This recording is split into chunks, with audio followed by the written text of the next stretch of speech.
Finally today, our forgotten team in Philadelphia sports history. This one we've talked about before, but it's the Frankford Yellow Jackets. They were the Philadelphia's first NFL team.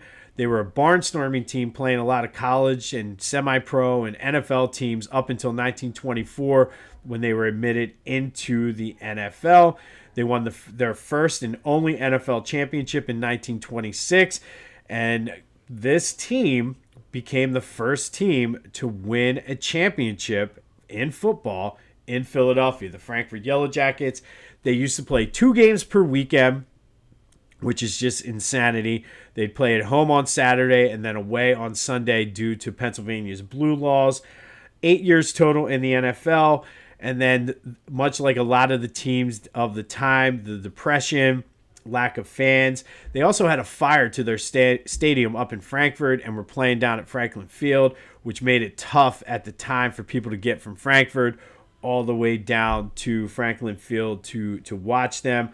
So ultimately, they folded, but it did lead the way for Lud Ray and Bert Bell to purchase the rights to the franchise in Philadelphia, and we all know they folded. The Yellow Jackets folded in 1932, or I guess after 1931, they folded.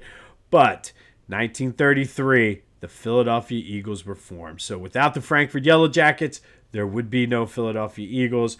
If you remember, they wore the bright yellow and blue jerseys that the Eagles wore back in 2007.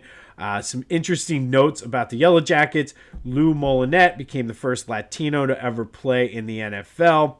And then they won the first NFL championship in Philadelphia many, many years before the Eagles would finally win their first. But the Frankford Yellow Jackets are today's forgotten team in Philly sports. And like I said, they laid the groundwork for the Eagles. If it wasn't for them folding, Lud Ray, Bert Bell would not have been able to bring the Eagles to Philadelphia. So thank you, Frankford Yellow Jackets.